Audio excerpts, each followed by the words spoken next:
ആപ്കി അദാലത്തിൽ super star അമീർ ഖാന്റെ മേലുള്ള കുറ്റാരോപണം ഇദ്ദേഹം മതങ്ങളെ കളിയാക്കുന്നു എന്നുള്ളതാണ്. അമീർ, താങ്കളുടെ ഏതൊക്കെ സിനിമ പുതിയതായിട്ട് വരുന്നുവോ ആ സമയത്ത് ഇന്റർനെറ്റിലോ അല്ലെങ്കിൽ പ്രൊമോയിലോ പുതിയ ശിവൻ അവതാരം എടുക്കുന്നു. ജനങ്ങൾ ആ ഫോട്ടോ പോസ്റ്റ് ചെയ്യും. PKയുടെ ഫോട്ടോ പോസ്റ്റ് ചെയ്തിട്ട് നോക്കൂ, ഇദ്ദേഹം ഹിന്ദു മതത്തെ അപമാനിച്ചിരിക്കുകയാണ്, ഹിന്ദു ദൈവങ്ങളെ അപമാനിച്ചിരിക്കുന്നു, ശിവൻ ബാത്റൂമിൽ പോകുന്നത് പോലെ കാണിക്കുന്നു, ശിവൻ ഓടുന്നത് പോലെ കാണിച്ചിരിക്കുന്നു. അവർ പറയുന്നതെല്ലാം കള്ളമാണ്. ഞങ്ങൾ ഒരു മതത്തിനുമെതിരല്ല. എല്ലാ മതത്തോടും ഞങ്ങൾക്ക് ബഹുമാനമാണ്. പിന്നെ മതവിശ്വാസികളായ ആളുകൾ, അവരെയും ഞങ്ങൾ ബഹുമാനത്തോടെ കണ്ടിട്ടുള്ളൂ.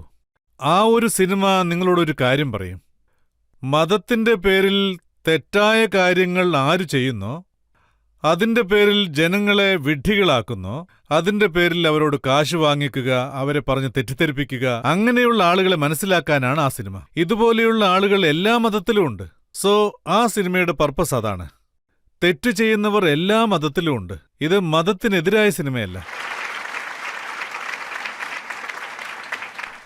അപ്പോൾ ട്രോളുകളിൽ PK സിനിമയാണ് കൂടുതൽ പിന്തുടരുന്നുണ്ട്. രജിസ്റ്റർ, എന്തെങ്കിലും ഒന്ന് ചെയ്യൂ.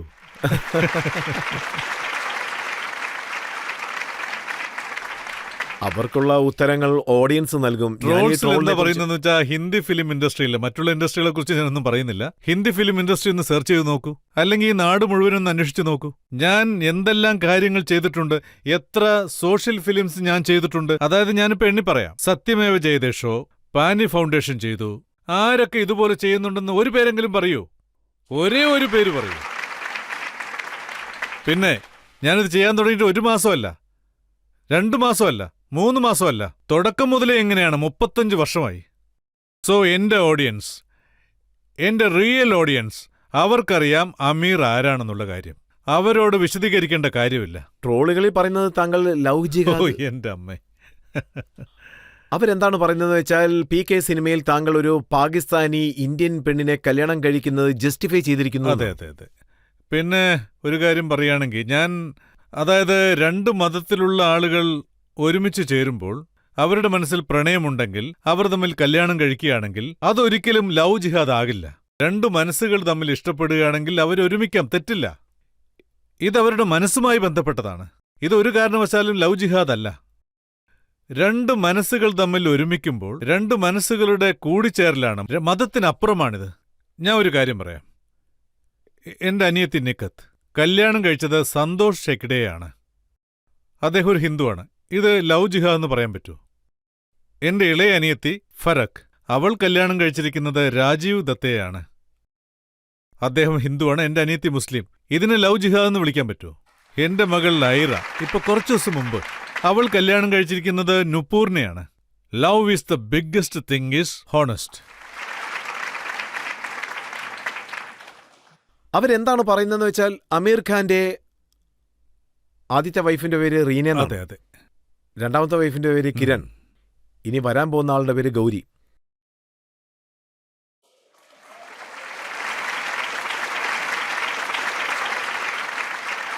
പക്ഷേ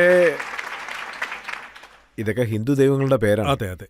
പക്ഷെ താങ്കളുടെ കുട്ടികളുടെ പേര് ജുനൈദ് ഖാൻ, ഇറാദ് ഖാൻ, ആസാദ് ഖാൻ. അതെ. ആക്ച്വലി എന്റെ മക്കൾക്ക് പേരിട്ടത് ഞാനല്ല, എന്റെ ഭാര്യമാരാണ്. അതിൽ ഞാൻ ഇടപെട്ടിട്ടേയില്ല. താങ്കളും ഒരു ഹസ്ബൻഡല്ലേ, താങ്കൾക്കറിയാം നമുക്കിതിൽ ഇടപെടാൻ കഴിയില്ല എന്ന്. ഇക്കാര്യത്തിൽ ഹസ്ബൻഡിന്റെ അഭിപ്രായം ആരും ചോദിക്കില്ല. വൈഫാണ് മക്കൾക്ക് എന്ത് പേരിടാന്ന് തീരുമാനിക്കുന്നത്. സോ റീനയാണ് തീരുമാനിച്ചത്, ജുനൈദ്, പിന്നെ ഐറ. പിന്നെ ഒരു കാര്യം കൂടിയുണ്ട്, ഐറയ്ക്ക് മറ്റൊരു പേര് കൂടിയുണ്ട്, അതായത് സരസ്വതി. ഈരാവതി എന്ന് നിങ്ങൾ കേട്ടിട്ടില്ലേ? അതിന്റെ ഷോർട്ട് ഫോമാണ് ഈറ. പക്ഷേ റീന അത് ഐറ എന്ന് പ്രൊനൗൺസ് ചെയ്യാൻ ആഗ്രഹിച്ചു. ഇതൊക്കെ റീനയുടെ തീരുമാനമാണ്, ഞാനിതിൽ ഇടപെട്ടിട്ടേയില്ല. അവൾ ഇങ്ങനൊരു പേരിടണമെന്ന് ആഗ്രഹിച്ചു. മേനകാ ഗാന്ധിയുടെ ഒരു പുസ്തകമുണ്ട്, ബുക്ക് ഓഫ് ഹിന്ദു നെയിംസ്. അതിൽ നിന്നാണ് ഈറാന്നും ഐറാന്നുമൊക്കെ പേര് വന്നത്. സോ ഐറ എന്നത് സരസ്വതിയുടെ മറ്റൊരു പേരാണ്. ആസാദ്, കിരണാണ് പേരിട്ടത്. അവൾ എന്തുകൊണ്ടാണ് അങ്ങനെ ഒരു പേരിട്ടെന്ന് വെച്ചാൽ, ഞങ്ങൾ മൗലാന ആസാദിന്റെ ഫാമിലിയാണ്. അതായത് അദ്ദേഹം നമ്മുടെ നാടിനു വേണ്ടിയും നാടിന്റെ ഉന്നമനത്തിനു വേണ്ടിയും ഒരുപാട് കാര്യങ്ങൾ ചെയ്തിട്ടുണ്ട്. ജനങ്ങളോടൊപ്പം നിന്ന്, അവരുടെ തോളോട് തോൾ ചേർന്ന്, നെഹ്റുജിയോടൊപ്പം ചേർന്ന്, ഗാന്ധിജിയോടൊപ്പം ചേർന്ന്, പട്ടേൽ സാഹിബിനോടൊപ്പം ചേർന്ന്, അതായത് തോളോട് തോൾ ചേർന്ന് നമുക്ക് വേണ്ടി സ്വാതന്ത്ര്യ സമര പോരാട്ടത്തിൽ പങ്കെടുത്തിട്ടുണ്ട്. സോ അത് നമുക്കൊരു ഇൻസ്പിറേഷനാണ്. അപ്പോൾ കിരണാണ് പറഞ്ഞത് ആസാദ് എന്ന പേര് നമ്മുടെ മോൻ ഇടാമെന്ന്. പക്ഷെ ആസാദ് എന്നത് മുസ്ലിം പേരല്ല. നിങ്ങൾ ചന്ദ്രശേഖർ ആസാദ് എന്ന പേര് കേട്ടിട്ടുണ്ടോ? ഒരു സമയത്ത് അദ്ദേഹവും സ്വാതന്ത്ര്യസമര സേനാനിയായിരുന്നു. ആസാദിന് റിലീജൻ ഇല്ല. It is A neutral name. പിന്നെ ഈ പേരൊന്നും ഇട്ടത് ഞാനല്ല.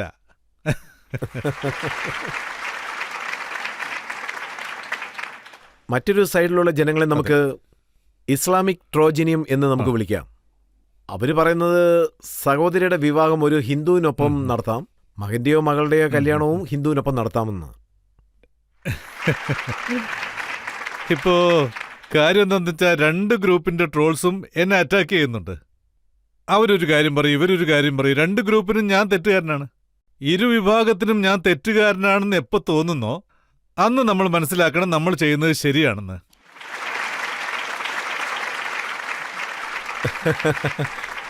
ഇപ്പോ മുസ്ലിം സപ്പോർട്ട് ട്രോൾ എന്താണെന്ന് വെച്ചാൽ താങ്കൾ ഗജനി വരെ ഓക്കെ ആയിരുന്നു, അതിനുശേഷം മുസ്ലിം എന്നുള്ള കാര്യം മറന്നു.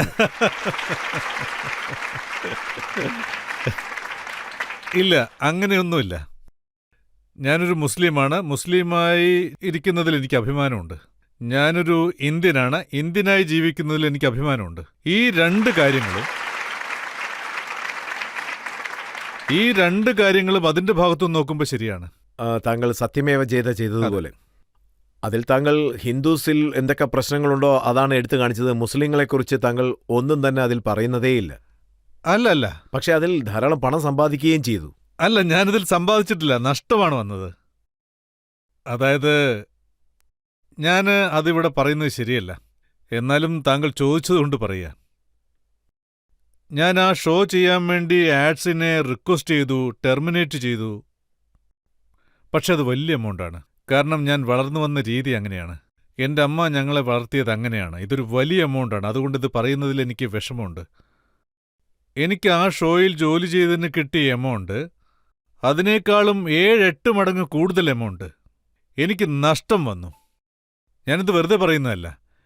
പിന്നെ എൻ്റെ ഒപ്പമുള്ള ടീം, അവർക്കെല്ലാവർക്കും വിഷമമുണ്ടായിരുന്നു. നിങ്ങളെന്തിനാ നഷ്ടപ്പെടുന്നതെന്നും പറഞ്ഞ്. ഒരു ഭാഗത്ത് സിനിമ ചെയ്യുന്നില്ല എന്ന് പറയുന്നു, മറ്റൊരു ഭാഗത്ത് ഷോ ചെയ്യുന്നു. അതും ഗെയിം ഷോ അല്ല, നിങ്ങൾ സോഷ്യൽ മെസ്സേജ് ഷോ ആണ് ചെയ്യുന്നത്. പിന്നൊരു ഭാഗത്ത് നിങ്ങൾക്ക് പണം നഷ്ടമാവുന്നു, ഒരുപാട് കാശ് നഷ്ടപ്പെടുന്നു. സോ നിങ്ങൾ ചെയ്യുന്നത് തെറ്റാണെന്നാണ് അവർ പറഞ്ഞത്. ഇനി ഞാൻ കാര്യത്തിലേക്ക് കടക്കാം.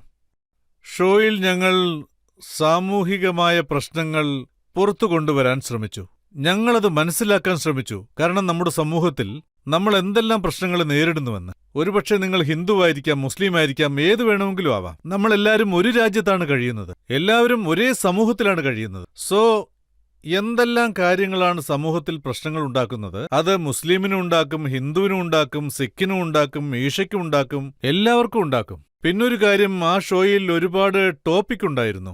ഐ തിങ്ക് അതിൽ വിമൻസ് ഇഷ്യൂസിനെ കുറിച്ച് ഒരുപാട് ടോപ്പിക് ഉണ്ടായിരുന്നു. രണ്ട് മതത്തിൽപ്പെട്ട സ്ത്രീകൾക്കും ഒരേ പ്രശ്നങ്ങളാണ് ഉണ്ടായിരുന്നത്. അതായത് ഡൊമസ്റ്റിക് വയലൻസിന്റെ കാര്യം എടുക്കൂ. ഇങ്ങനെയുള്ള കാര്യങ്ങളാണ് ആ ഷോയിൽ ചർച്ച ചെയ്തത്. അല്ലാതെ വേറെ ഒന്നുമില്ല, മതത്തിനെതിരായി ഒന്നുമില്ല. ജനങ്ങൾ കരുതുന്നത് എന്താണെന്ന് വെച്ചാൽ താങ്കൾ എങ്ങനെയുള്ള ഒരു വ്യക്തിയാണ്. എനിക്ക് മറ്റൊരു കാര്യം ഓർമ്മ വന്നത്, നിങ്ങൾ കണ്ടില്ലേ, അതായത് സോറി നിങ്ങൾ സീക്രട്ട് സൂപ്പർ സ്റ്റാർ സിനിമ കണ്ടിട്ടുണ്ടെങ്കിൽ ആ സിനിമയിൽ എന്ത് മതമാണുള്ളതെന്ന് പറയൂ. അപ്പൊ ഞാൻ എന്താ പറഞ്ഞത്? അങ്ങനെയൊന്നുമില്ല. കഥകൾ ഉണ്ടാക്കുന്നു, അതിൽ സമൂഹത്തിലെ ചില വിഷയങ്ങൾ കൊണ്ടുവരുന്നു. അതായത് സിനിമയിലാണ് ഞാൻ പറയുന്നത്. എല്ലാ സിനിമകളിലും അങ്ങനെ ഉണ്ടാവണമെന്നില്ല. എന്റെ മിക്കവാറും സിനിമകളിലും സോഷ്യൽ ടോപ്പിക് ആയിരിക്കും. അതെന്തിനു വേണ്ടിയാണ്? എനിക്കും സിംഗിങ്ങും ഡാൻസിങ്ങും ഒക്കെ ചെയ്യാൻ പറ്റും. എന്റെ സിനിമകളിലും ഐറ്റം സോങ് വെക്കാലോ. എനിക്കും ആക്ഷൻ പടങ്ങൾ ചെയ്യാൻ പറ്റും. ആരെങ്കിലും തടയാൻ വന്നോ? എന്റെ ഡയറക്ടേഴ്സ്, പ്രൊഡ്യൂസേഴ്സ്, എനിക്ക് ഏതു തരത്തിലുള്ള സിനിമകളും ചെയ്യാം. അതിന് തടസ്സമൊന്നുമില്ല. പിന്നെന്തുകൊണ്ടാണ് ഞാൻ സാമൂഹിക പ്രതിബദ്ധതയുള്ള സിനിമകൾ ചൂസ് ചെയ്യുന്നത്? എനിക്ക് എന്റെ രാജ്യത്തോടും ഈ രാജ്യത്തെ ജനങ്ങളോടും അതിയായ സ്നേഹമുണ്ട്, അതുകൊണ്ടാണ്. പിന്നെ ജനങ്ങളുടെ ജീവിതം നന്നാവണമെന്ന് ഞാൻ ആഗ്രഹിക്കുന്നു.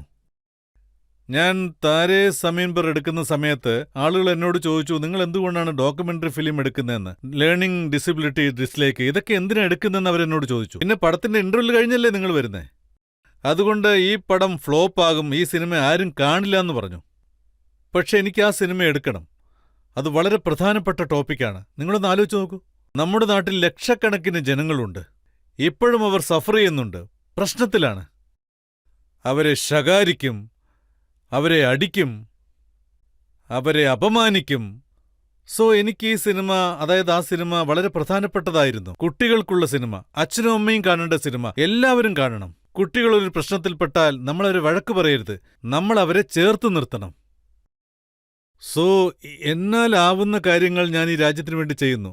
താങ്കൾക്ക് മനസ്സിലാവുന്നു? ജാവേദ് അക്തർ എന്താണ് പറയുന്നതെന്ന് വെച്ചാൽ, ഒരു സിനിമയ്ക്ക് ഫ്ലോപ്പ് ആകാൻ ചാൻസ് ഉള്ള എന്തെല്ലാം കാര്യങ്ങളുണ്ടോ അതെല്ലാം തന്നെ താങ്കൾ താങ്കളുടെ സിനിമയിൽ വെക്കുന്നു. പക്ഷെ അതിനുശേഷവും താങ്കളുടെ സിനിമകൾ സൂപ്പർ ഹിറ്റ് ആവുന്നു. അതെ, എനിക്ക് ഓർമ്മയുണ്ട്. ജാവേദ് സാർ ലഗാൻ സമയത്ത് എന്നോട് ഒരുപാട് പറഞ്ഞു, ഈ സിനിമ എടുക്കരുത്, ഇത് സക്സസ് ആവില്ല എന്ന് പറഞ്ഞു.